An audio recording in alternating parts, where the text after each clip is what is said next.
कर्तावे स्तोत्रम। प्रभु यीशु मसीह के मीठे मधुर और सामर्थ्य नाम में आप सबों को मेरा सलाम। प्रभु का धन्यवाद हो इस सुंदर और पवित्र समय के लिए जो परमेश्वर ने हमारे जीवन में दिया है। प्रभु भला है और उसकी करुणा सदा सदा की है। ऐसा वचन में लिखा है, परमेश्वर किसी भी मनुष्य का कर्जदार नहीं है और प्रभु की आंखें लगातार धर्मी की ओर लगी रहती है। ऐसा वचन में लिखा है। प्रभु जब हमसे बातचीत करता है तो परमेश्वर का वचन केवल और केवल धर्मी के जीवन में आशीष को ही लेकर आता है। हालेलुया। हम धन्यवाद दें परमेश्वर का कल के वचनों के लिए, क्योंकि कल परमेश्वर ने जो वचन हमारे मध्य में दिए, बहुत सारे लोगों ने मुझसे बातचीत की और परमेश्वर ने उनके जीवन में कैसे वचन के द्वारा कार्य किए इस विषय में मुझे बताया। मैं प्रभु का धन्यवाद देता हूँ। वो दिन प्रतिदिन हमारे मध्य में आता है और अपनी वाणी को हम पर प्रकट करता है। हम यहोवा का धन्यवाद दें। आज फिर एक बार स्वर्ग का परमेश्वर हमारे साथ है और हमसे बातचीत करने के लिए तैयार है। प्रभु को इससे पहले कि हम परमेश्वर के वचनों में बढ़े और उसके वचनों को सुने, क्यों ना रोज के समान हम कुछ वचनों को पढ़कर यहोवा का धन्यवाद दें, ताकि गुणानुवाद और स्तुति के साथ उसके फाटकों में धन्यवाद के साथ हम प्रवेश कर सके। हालेलुया। आज हमने पढ़ने के लिए जो वचन चुने हैं वो पाए जाते हैं नीति वचन उसका 10वां अध्याय और उसके 11 से लेकर तो हम 21 वचनों तक पढ़ेंगे। 22 वचनों तक, 11 से लेकर तो 22 वचन। प्रोवर्ब्स चैप्टर 10 वर्सेस 10 to 22, 11 से लेकर 11 to 22। नीति वचन की पुस्तक उसका 10वां अध्याय उसके 11 से लेकर 21 वचन हम पढ़ेंगे और हम सब मिलकर इन वचनों को पढ़ेंगे और प्रभु की महिमा करेंगे, उसका गुणानुवाद करेंगे।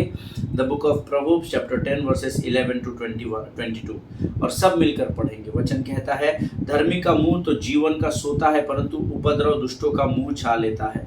बैर से तो झगड़े उत्पन्न होते हैं, परंतु प्रेम से सब अपराध ढप जाते हैं। समझ वालों के वचनों में बुद्धि पाई जाती है, परंतु निर्बुद्धि के पीठ के लिए कोड़ा है। बुद्धिमान लोग ज्ञान को रख छोड़ते हैं, परंतु मुड़ के बोलने से विनाश निकट आता है। धनी का धन उसका दृढ़ नगर है, परंतु कंगाल की निर्धनता उसके विनाश का कारण है। धर्मी का परिश्रम जीवन के लिए होता है, परंतु दुष्ट के लाभ से पाप होता है।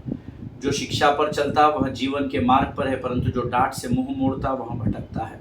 जो बैर को छिपा रखता है वह झूठ बोलता है, और जो झूठी निंदा फैलाता है वह मूर्ख है। जहाँ बहुत बातें होती है वहाँ अपराध भी होता है, परंतु जो अपने मुंह को बंद रखता वहाँ बुद्धि से काम करता है। धर्मी के वचन तो उस चांदी के है तो उत्तम चांदी है, परंतु दुष्टों का मन बहुत हल्का होता है। धर्मी के वचनों से बहुतों का पालन पोषण होता है, परंतु मूढ़ लोग निर्बुद्धि होने के कारण मर जाते हैं। धन यहोवा की आशीष से मिलता है और वह उसके साथ दुख नहीं मिलाता। हालेलुया। परमेश्वर की महिमा हो इन अद्भुत वचनों के लिए जो परमेश्वर ने इस पवित्र शास्त्र में सुलेमान राजा के द्वारा हमारे लिए लिखे, ताकि हम इन नीति वचन की किताब के द्वारा बुद्धि को प्राप्त कर सके। हालेलुया। प्रिय परमेश्वर किसी भी मनुष्य का कर्जदार नहीं है। उसका वचन कहता है, धर्मी का मुंह जीवन का सोता है, परंतु उपद्रव दुष्टों का मुंह छा लेता है। धर्मी के मुख में जीवन है, ऐसा परमेश्वर ने वचन में लिख कर दिया है। नीति वचन 18-21 अगर आप पढ़ेंगे तो वहां पर लिखा है, मैंने तुम्हारे मुख में मृत्यु और जीवन की सामर्थ को रखा है। सो धर्मी के जीवन मुख में जीवन, परमेश्वर चाहता है हम जीवन की बातों को बोले, हम सकारात्मक बातों को बोले, हम किसी के लिए श्राप और कड़वाहट और ईर्ष्या और निंदा और डाह और बैर और भेदभाव की बातें ना बोले, परंतु हम जब भी अपने मुख को खोले तो हम परमेश्वर के जीवन के वचन को बोलने वाले हो सके। हालेलुया। धर्मी का मुंह तो जीवन का सोता है, परंतु उपद्रव दुष्टों का मुंह छा लेता है। जब आप इसी मुख के द्वारा उपद्रव की बातें करते हैं तो आप शत्रु की पकड़ में, बहेलिए के जाल में फंसाए जाते हैं, ऐसा वचन कहता है। बैर से तो झगड़े उत्पन्न होते हैं, परंतु प्रेम से सब अपराध ढप जाते हैं। हालेलुया। वेरी इंपॉर्टेंट वर्स, बहुत अद्भुत वचन है। जब आप किसी से hatred stir up strive but love covers all offences. आमीन। हम ऑफेंस वर्सेस फॉरगिवनेस के बारे में सीख रहे हैं। प्रेम सारे अपराधों को ढांप देता है। हमने वचन में सीखा है कि किस प्रकार से यूसुफ ने अपने भाइयों को क्षमा कर दिया और सारे अपराध ढप गए। हालेलुया। समझने वाले के वचन में बुद्धि पाई जाती है, परंतु निर्बुद्धि के पीठ के लिए कोड़ा है। जो समझने वाले होते हैं उसके वचन में, जब देखिए आप वचन को सुनकर जब समझते हैं तब आपके मन में बुद्धि को परमेश्वर भरता है और उसके द्वारा बुद्धि की बातें आपके जीवन से निकलती है। परंतु जो निर्बुद्धि होता है उसके पीठ के लिए कोड़ा है। हालेलुया। अगर आप वचन सुनकर, वचन पढ़कर, अगर आप समझकर उस पर नहीं चलते हैं तो निर्बुद्धि हो जाएंगे और आपके पीठ के लिए कोड़ा है, ऐसा वचन में लिखा है। आमीन। बुद्धिमान लोग ज्ञान को रख छोड़ते हैं, परंतु मुड़ के बोलने से विनाश निकट आता है। जब मूर्ख आदमी व्यक्ति बात करता है तो धर्मी के जीवन में विनाश की बातें होना शुरू होता है, लेकिन जो बुद्धिमान लोग हैं वो ज्ञान की बातें करते हैं और परमेश्वर की बुद्धि और परमेश्वर का ज्ञान इस पृथ्वी को संभालता है। हालेलुया। आप ज्ञान बोलने वालों के भीड़ में है या आप मूर्खतापूर्ण बात करने वालों की भीड़ में है, ये चुनाव आपका है। धनी का धन उसका दृढ़ नगर है, परंतु कंगाल की निर्धनता उसके विनाश का कारण है। धनी का धन उसका दृढ़ नगर है, ऐसा वचन कहता है, और कंगाल की निर्धनता, देखिए कंगाली तब आती है जब शत्रु के जाल में आप फंसाए जाते हैं। परमेश्वर के मार्ग पर जब आप चलेंगे तो आपको किसी भी भली वस्तु की घटी नहीं होगी, ये परमेश्वर का वायदा है। आमीन। धर्मी का परिश्रम जीवन के लिए होता है, परंतु दुष्ट के लाभ से पाप होता है। जब दुष्ट लोग आपको लाभ से भरे हुए दिखते हैं, उन्नति पाते हुए दिखते हैं, आशीषों में बढ़ते हुए दिखते हैं, तो आपको उनका न्याय करने की जरूरत नहीं, आपको उनके विरोध में कुड़कुड़ाहट या मरमरिंग करने की जरूरत नहीं, क्योंकि अंत में परमेश्वर का वचन कहता है दुष्ट का जो भी लाभ है वो पाप में परिवर्तित होता है और जो पाप करेगा उसका न्याय होगा, ऐसा वचन में लिखा है। अब न्याय आपके इच्छा और योजना के अनुसार नहीं होगा, न्याय परमेश्वर के नियुक्त किए हुए तय समय में ही होगा। आमीन। जो शिक्षा पर चलता वह जीवन के मार्ग पर है, परंतु जो डांट से मुंह मोड़ता वहां भटकता है। Whoever heeds instruction is on the path to life, but he who rejects reproof leads others astray, ऐसा वचन में लिखा है। शिक्षा पर चलने वाला जो प्रभु के वचन को सुनता है, उसको गंभीरता से ग्रहण करता है और परमेश्वर के मार्ग पर, जो मार्ग सत्य और जीवन यीशु नासरी है, जब उसके मार्ग पर जो चलता है उसके लिए लिखा है वो तो सही जीवन के मार्ग पर चल रहा है। अब जीवन के मार्ग में कठिनाई आएगी, परिस्थितियां विकट आएगी, लेकिन अगर आप प्रभु की संगति में हैं, अगर आप वचन पढ़ने वाले हैं, आराधना करने वाले हैं, अगर आप प्रभु के लोगों की संगति में उठने बैठने वाले हैं, तो परमेश्वर का वचन कहता है, उसका वायदा है कि भले ही मेरे मार्ग में चलते हुए तुम्हारे जीवन में परिस्थितियां कठिन आएगी, परंतु क्योंकि तुमने मेरे हाथ को थाम कर रखा है तो तुम्हारे लिए सारी बातें मिलकर भलाई को उत्पन्न करेगी। हालेलुया। लेकिन परमेश्वर नियमों से बाहर काम नहीं करता, ये परमेश्वर का नियम है कि उससे, उसके संगति में जब आप बने रहेंगे तो आप जीवन के मार्ग में बने रहेंगे। हालेलुया। जो डांट से मुंह मोड़ता वो भटक जाता है। कई लोगों को जब आप करेक्शंस करते हैं, पृथ्वी में करेक्शंस किसी को भी नहीं चाहिए। कोई भी सोचता है कि मुझे कोई ज्ञान ना बांटे, मुझे सारा पता है, मैं सब कुछ कर सकता हूं, लेकिन जो डांट से मुंह मोड़ता है वह भटक जाता है, ऐसा वचन में लिखा है। जिनके सुनने के कान हो वो सुन ले।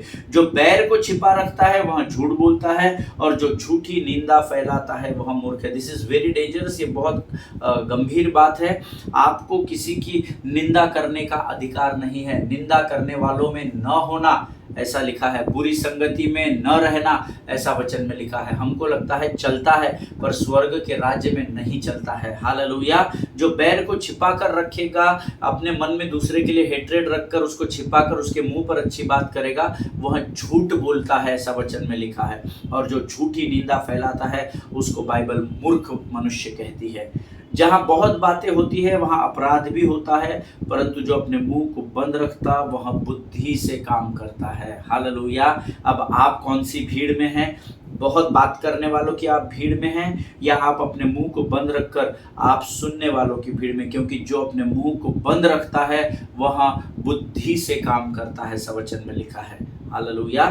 धर्मी के वचन तो उत्तम चांदी है, परंतु दुष्टों का मन बहुत हल्का होता है। जो धर्मी व्यक्ति होता है उसके मुख से निकलने वाला प्रत्येक वचन लोगों के जीवन के लिए उत्तम चांदी के समान, अर्थात आशीष और आदर का कारण बन जाता है। हालेलुया। इसीलिए धर्मी को the tongue of righteous is choice silver, the heart of the wicked is of little worth. दुष्टों का मन जो है वो बहुत छोटा होता है, उनके मन में निरी दुष्टता रहती है, हर समय दूसरों के प्रति बुरी बातें करने का मन उनका लगा होता है। परमेश्वर कहता है ऐसे लोगों का मन बहुत हल्का होता है। हालेलुया। धर्मी के वचनों से बहुतों का पालन पोषण होता है, परंतु मूढ़ लोग निर्बुद्धि होने के कारण मर जाते हैं। हालेलुया। धर्मी के वचनों से बहुतों का पालन पोषण होता है। आप धर्मी हैं, परमेश्वर ने आपको उद्धार दिया है और यह आपकी जिम्मेदारी है कि परमेश्वर की वाणी को अपने मुख के द्वारा संसार के कोने कोने में लेकर जाए। क्योंकि जब आप परमेश्वर के भय में रहकर बिना किसी मैनिपुलेशन के जब आप प्रभु के वचन को प्रचार करते हैं, जब प्रभु के वचन की गवाही देते हैं, तो बहुत सारे लोगों का परमेश्वर पालन पोषण करता है। हालेलुया। उनको नर्चरिंग करता है, उनके जीवन में उनको बढ़ाता है। ये कब होगा? जब धर्मी वचन को प्रचार करेगा। हालेलुया। परंतु मूढ़ लोग निर्बुद्धि होने के कारण मर जाते हैं। कुछ लोग हैं, धर्मी लोग हैं पृथ्वी पर, जो खुद वचन ग्रहण करते हैं पर आगे पहुंचाते नहीं हैं। उनको लगता है हम मसीह में आ गए, हमारा जीवन समाप्त हो गया। नहीं, आपको आपके जीवन की गवाहियों को लोगों तक पहुंचाना है ताकि संसार ये जान सके कि यीशु मुर्दों में से जी उठा है। हालेलुया। 22 वचन कहता है धन यहोवा की आशीष ही से मिलता है और वह उसके साथ दुख नहीं मिलाता है। हालेलुया। धन यहोवा की आशीष से ही मिलता है और वह उसके साथ दुख को नहीं मिलाता। जब आप यहोवा पर ठहरे रहेंगे तो परमेश्वर कहता है जो यहोवा की बाढ़ जो होता है वो नया बल प्राप्त करेगा। और जब परमेश्वर आशीष देगा तो उस आशीष को शत्रु आपसे छीन नहीं पाएगा। धन यहोवा की आशीष से मिलता है और जब परमेश्वर आशीष देता है तो वो उसमें दुखों को नहीं मिलाता है। That is what Bible says, weight upon the Lord, those who weight upon the Lord will renew their strength. This is the word of God. आमीन। परमेश्वर इन वचनों के द्वारा हमें से प्रत्येक को आशीष दे। प्रियो, ये समय है जब हम अपनी आंखों को बंद करेंगे, अपने सिरों को झुकाएंगे और हम इन वचनों को पढ़े जाने की जो सामर्थ्य हमने प्राप्त की है उसलिए हम यहोवा का धन्यवाद करेंगे। और जो आने वाले वचन हमारे बाइबल स्टडी के लिए प्रभु ने हमको आज दिए हैं उसके द्वारा परमेश्वर हमें समझ और बुद्धि से भरे, इसलिए हम अपना समर्पण करेंगे। Let us pray. आइए हम दुआ करें। खुदावंद प्रभु यीशु मसीह के मीठे मधुर सामर्थ्य नाम के लिए धन्यवाद देते हैं पिता। प्रभु धन्यवाद देते हैं क्योंकि तेरी उपस्थिति इस समय इस भवन में है। परमेश्वर पिता प्रभु जी, आज तूने हमको इन वचनों को पढ़ने के लिए सामर्थ्य, सहायता की, ताकत और बल से भरा। हम तेरे नाम को ऊंचा उठाते हैं राजा। सचमुच तू महान और जीवित परमेश्वर है राजा, जो दिन प्रतिदिन हमारे जीवन में उतर आता है और हमें संभालता है। प्रभु जी परमेश्वर पिता, इस समय हम अपने शरीर, प्राण, आत्मा और बुद्धि को तुझे समर्पित करते हैं। जब हम वचन को बांटते और सुनते हैं, हमारे मनों को तैयार कर हमें विचलित करने वाली, बरगलाने वाली शत्रु की हर एक युक्ति योजनाओं का खंडन हम यीशु नासरी के नाम से करते हैं राजा। सारी बातों में महिमा तुझको देते हैं, अपने आप को यीशु के लहू में घेर लेते हैं और तुझे अपने आप को सौंपते हुए विनती को धन्यवाद के साथ यीशु नासरी के मीठे और पवित्र नाम में मांगते हैं। प्रभु सुनिए और बड़ी दया से ग्रहण करें। आमीन आमीन। हालेलुया। फिर एक बार इस YouTube के चैनल पर आप सबों का स्वागत। हम पिछले लगातार तकरीबन 3 हफ्तों से हम लोग ऑफेंस वर्सेस फॉरगिवनेस इस विषय को सीख रहे हैं कि जब लोग आपके विरोध में गलत बातों को करें, जब वो आपको दुखी करे, आपको हर्ट करे, आपको आहत करे, तो कैसे उनको क्षमा करना है। क्षमा करना कठिन है पर क्षमा करना असंभव नहीं है, क्योंकि विश्वास करने वाले के लिए कोई भी बात असंभव नहीं है। आमीन। कल हमने कहा सच्ची क्षमा के विषय में हम सीख रहे हैं। पहली बात जो हमने सच्ची क्षमा करने के विषय में सीखी, मैंने आपको सिखाया, डू नॉट रिकॉल और repeat their offenses to other people. आमीन। जो आपके विरोध में बुरे काम करते हैं, जो आपके विरोध में बुरी बातें बोलते हैं, जिन्होंने आपको कुछ ऐसे गहरे घाव दे दिए जो नासूर के समान आपके अंदर हमेशा के लिए स्कार बनकर रह गए हैं, ऐसे लोगों की बातों को दोबारा स्मरण मत करो और जो बात उन्होंने आपके साथ जो बुरा बर्ताव किया है उसको जाकर और लोगों को मत बताओ। आपको लगता है कि हम अपने लोगों को बताकर आगाह कर रहे हैं, परंतु पवित्र शास्त्र इसकी अनुमति नहीं देता। वचन कहता है तुम दूसरों के अपराधों को ढांपो तो तुम्हारे भी अपराध ढांपे जाएंगे। हालेलुया। दूसरी बात जो हमने सच्ची क्षमा करने के विषय में सीखी, डू नॉट सीक रिवेंज और रिसेंट देयर ब्लेसिंग्स। जिस व्यक्ति ने, जिस भाई, जिस बहन ने आपको आहत किया है, हर्ट किया है, दुख दिया है, वचन कहता है उसके प्रति तुम रिवेंज मत लो, आमीन। और बाइबल कहती है उनको परमेश्वर जो आशीषें देता है उसके प्रति क्रोधित ना होना, हालेलुया। ना तो उनसे बदला लेने की भावना रखना और ना तो उनके जीवन की आशीषों को देखकर उनसे जलन रखना और उनसे क्रोधित होना, क्योंकि परमेश्वर इसको सच्ची क्षमा नहीं कहता। अगर आप मुंह से क्षमा करते और हृदय में घाव लेकर चल रहे हैं तो उसको सच्ची क्षमा नहीं कहते, जिसकी तकलीफ सिर्फ आपको और सिर्फ आपको होती है, आमीन। क्योंकि जो आपके विरोध में बुरी बात बोल देता है, जो आपके साथ बुरा बर्ताव करता है, वो तो अपने लाइफ में मस्त जी रहा है, लेकिन उसकी बातों को कड़वाहट बनाकर आपने आपके हृदय में रखने के द्वारा शत्रु आपकी शांति को भंग कर देता है, आमीन। ये दोनों पॉइंट्स मैं आपको सिखा चुका हूं। आज मैं आपको तीसरी बात बताता हूं। डोंट रिवाइंड देयर ऑफेंस और रिप्ले योर इमोशंस, हालेलुया। जो लोग नोट्स लिखते हैं वो फिर एक बार लिख ले।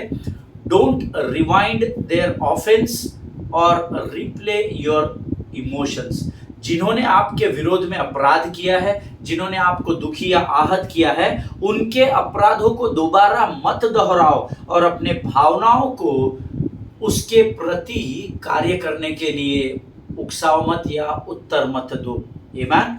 डोंट रिवाइंड देयर ऑफेंस और रिप्ले योर इमोशंस, आमीन। अगर आपने उत्पत्ति की पूरी किताब पढ़ी है, खासकर 40वें अध्याय से अगर आप आगे पढ़ते हैं यूसुफ के जीवन के बारे में, तो आपको पता चलेगा कि यूसुफ के भाइयों ने तकरीबन 4 बार कनान से मिस्र और मिस्र से कनान आना जाना किया, जब सूखा पड़ा था और जब सब कुछ समाप्त हो गया था पूरी पृथ्वी पर, जब सब कुछ अकाल पड़ा हुआ था और मिस्र उस समय सबसे अधिक बलवान और शक्तिशाली था, और उसी मिस्र का, अर्थात मिस्र छोड़ दीजिए, पूरी पृथ्वी पर सेकंड इन कमांड पर फिरौन के राजा, मिस्र के राजा फिरौन ने यूसुफ को नियुक्त किया था। He was the prime minister of Egypt that time, आमीन। वो मिस्र का उस समय प्रधानमंत्री था। और 40 अध्याय के बाद अगर आप पढ़ेंगे तो आपको पता चलेगा तकरीबन 4 बार यूसुफ के भाई कनान से मिस्र गए, मिस्र से कनान गए, कनान से वापस मिस्र गए, मिस्र से वापस कनान आए। ये 4 बार तकरीबन उन्होंने किया। और अगर आप इन बातों को गहराई में पढ़ना चाहते हो, अगर आप मेरी कही हुई बात को देखना चाहते हो, समझना चाहते हो, तो आप पढ़िएगा 42वां अध्याय उत्पत्ति, उसका 42 अध्याय, उत्पत्ति उसका 43 अध्याय, उत्पत्ति की किताब उसका 45 अध्याय और उत्पत्ति की किताब उसका 46 अध्याय। इन चारों अध्याय में 42, 43, 45, 46, ये चारों अध्यायों में आपको ये मिलेगा कि कैसे वो कनान से मिस्र और मिस्र से कनान गए। लेकिन बाइबल कहती है 4 बार यूसुफ और उसके भाइयों की मुलाकात होती है उत्पत्ति की किताब में, लेकिन सिर्फ 45th जो चैप्टर है या 45वें अध्याय में सिर्फ एक बार यूसुफ ने उसके भाइयों को जताया कि उन्होंने उसके साथ गलत किया, और इस बात ने यूसुफ को आहत किया और बहुत दुख पहुंचाया। 4 बार उनकी मुलाकात हुई, चारों बार भाइयों ने किए हुए गुनाहों को उसने दोबारा उजागर नहीं किया।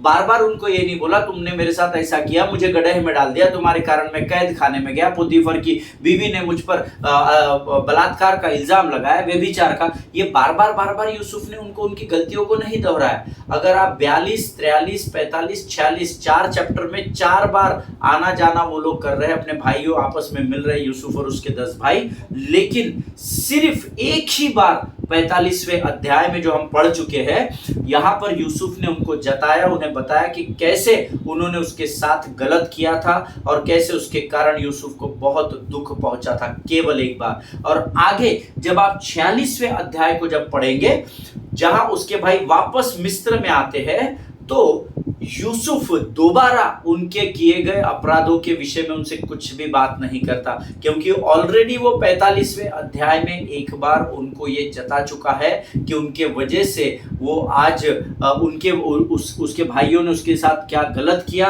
और कैसे वो उस बात के कारण आहत या दुखी हुआ था। बार बार उसने उनकी गलतियों को उनके ऊपर उजागर नहीं किया। हालेलुया।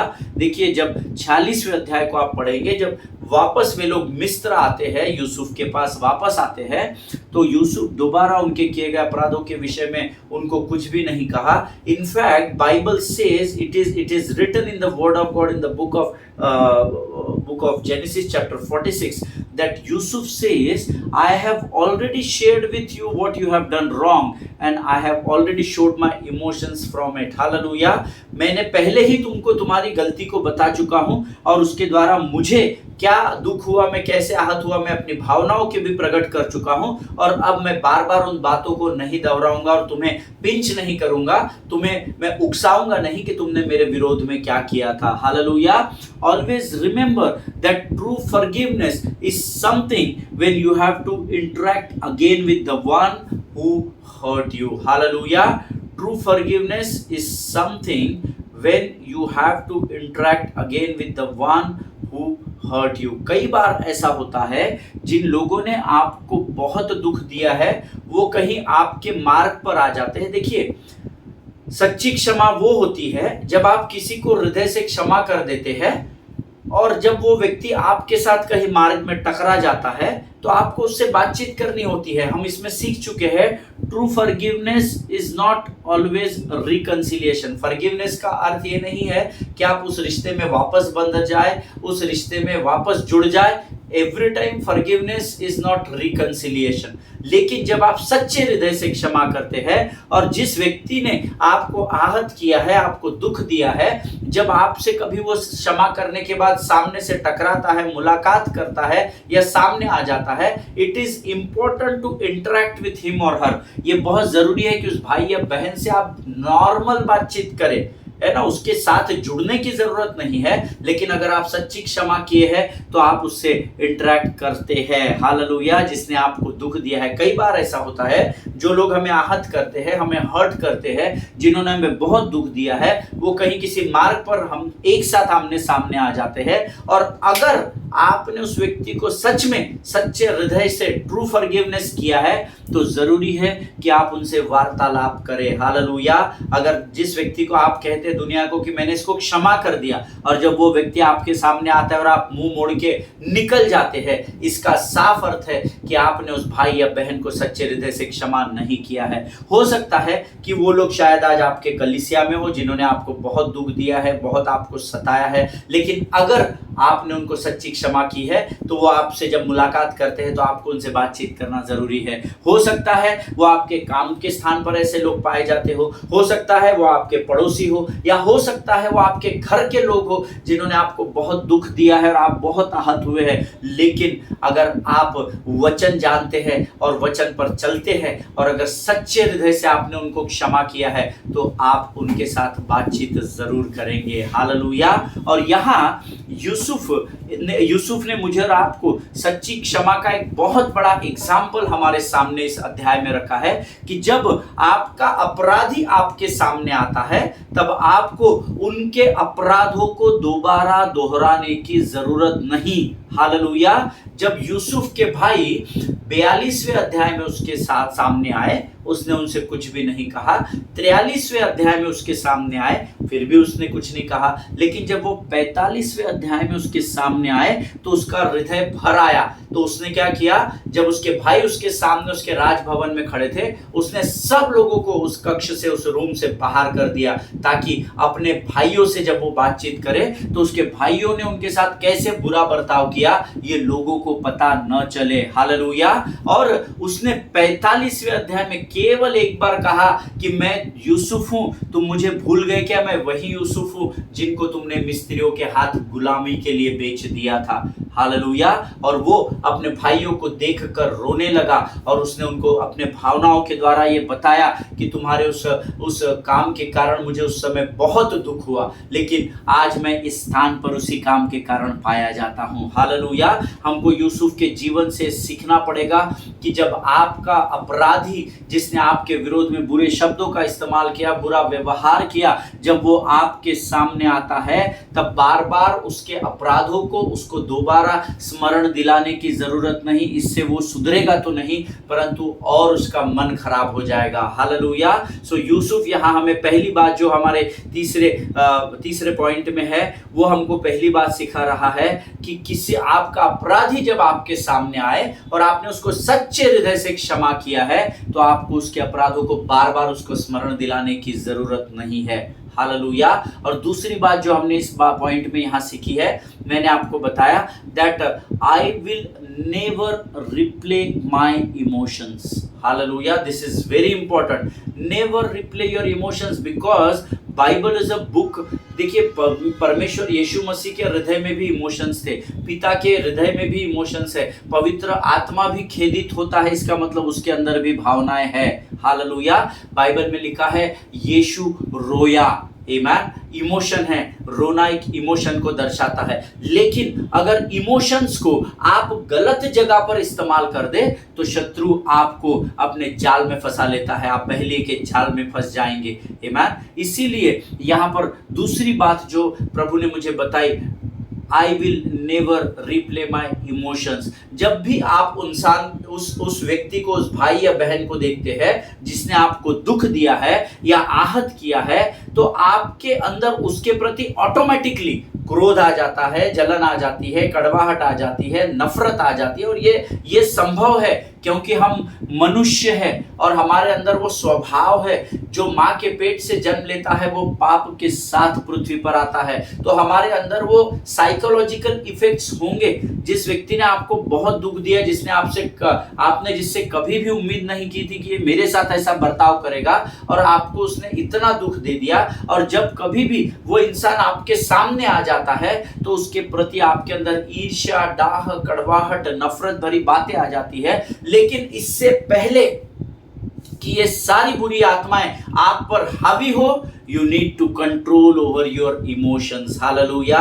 तो आपको आपकी भावनाओं पर नियंत्रण लेना, क्योंकि देखिए शत्रु जब आपकी भावनाओं पर नियंत्रण लेगा तो वो आपको अंधकार और डिप्रेशन और एंजाइटी में, उदासी और निराशा की ओर ढकेल देगा अगर वो आपकी भावनाओं को नियंत्रित करेगा। लेकिन इससे पहले कि शत्रु आपकी भावनाओं का फायदा उठाए और आपके साथ गलत बातें करे, उससे पहले आपको अपने भावनाओं पर नियंत्रण लेना होगा। Hallelujah.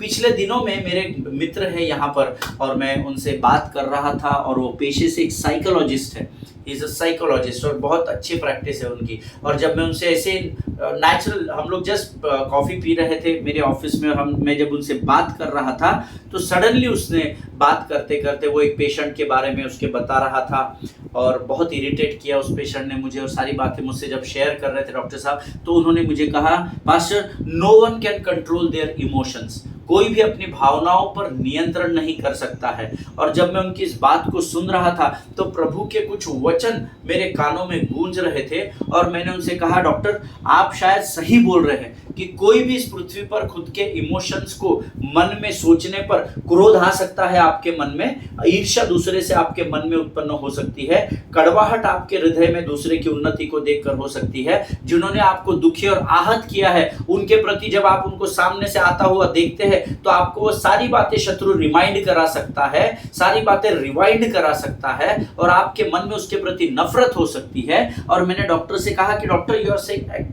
absolutely correct, no one can control their emotions, but I told him that God says, जो वचन मैं पढ़ता हूँ डॉक्टर साहब उसमें लिखा है, परमेश्वर ने मुझे मैंने उनको कहा परमेश्वर ने मुझे एक बात वचन से स्मरण दिलाई जो कि सत्य बात है। It might be possible that no one can control their emotions but you can control how you act on it. Hallelujah. आपके मन में चलने वाले विचारों को तो आप नहीं रोक सकते क्योंकि शत्रु तीर पर तीर चलाएगा, ये उसका काम है। लेकिन जब मन में विचार आता है तो ये आपके नियंत्रण में है कि आप उन विचारों पर कैसे क्रिया करते हैं, कैसे एक्शंस में आते हैं। क्या आप अपने क्रोध को प्रकट करते हैं?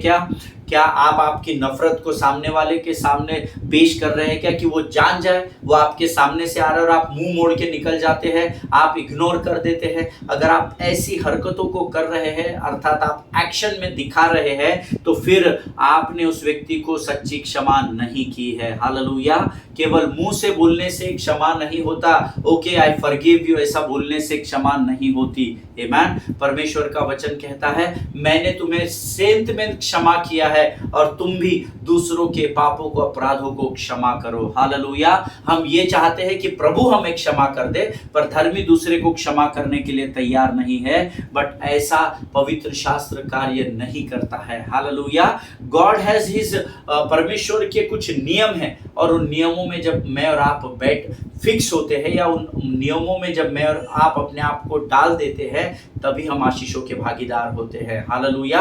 आई totally believe that no one can control nobody has control over their emotions, but you can control how you act on it। लेकिन आप उस इमोशन पर, उस भावनाओं पर जो इस समय आपके मन में क्रोध चल रहा है, और क्या आप उस क्रोध को एक्शन के द्वारा प्रकट करते हैं क्या? अगर उस क्रोध को आपने एक्शन के द्वारा प्रकट कर दिया तो फिर आपने सामने वाले को सच्ची क्षमा नहीं की है। हालेलुया।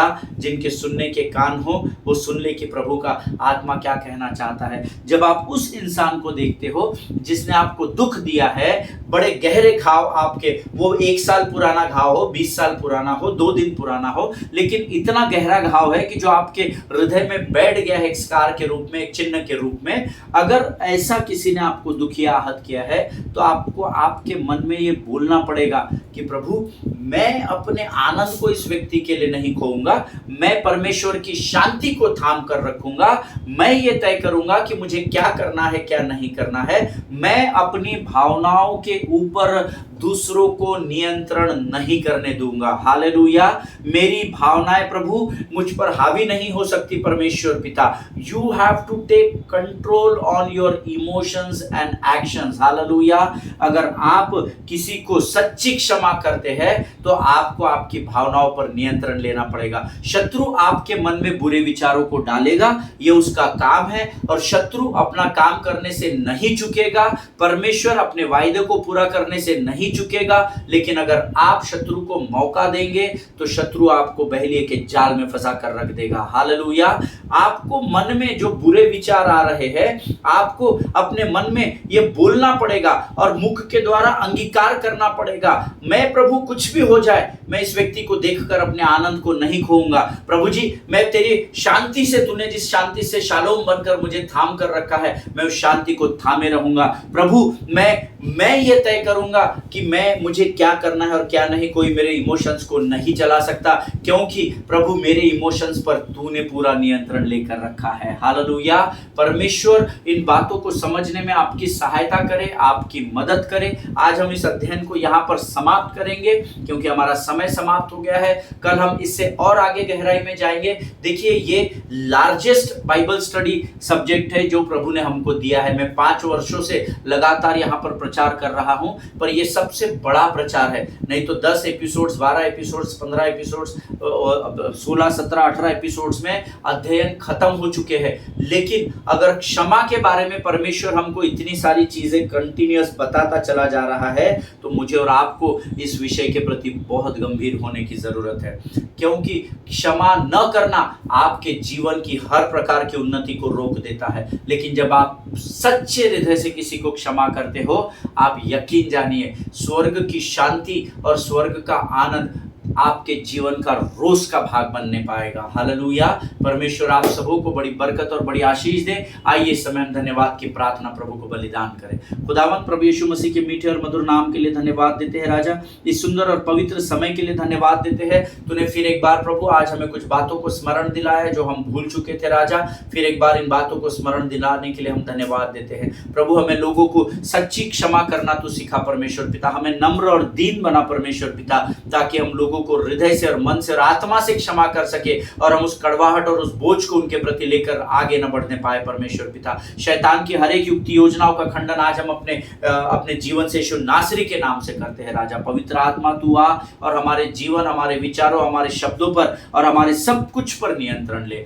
तू हमारी अगुवाई कर राजा। जितनों ने सुना उन्हें आशीष दे। सारी बातों में महिमा तुझको देते हैं। अपने आप को यीशु के लहू में सुरक्षित करते हैं। विनती को धन्यवाद के साथ हमारे उद्धारकर्ता और परमेश्वर यीशु नासरी के मीठे और पवित्र नाम में मांगते हैं। प्रभु सुनिए और बड़ी दया से ग्रहण करें। आमीन, आमीन। हालेलुया। प्रभु भला है और उसकी करुणा सदा सदा की है। हम कल एक बार फिर मुलाकात करेंगे। इजराइल के लिए प्रार्थना करें, भारत देश के लिए प्रार्थना करें, अपने पासवानों के लिए, उनके परिवारों के लिए जरूर प्रार्थना करें। एक दूसरे को प्रार्थना में उठाकर रखें। हम कल फिर मिलेंगे, तब तक स्वस्थ रहे, सुरक्षित रहे। सभी को जय मसीह की। God bless you all.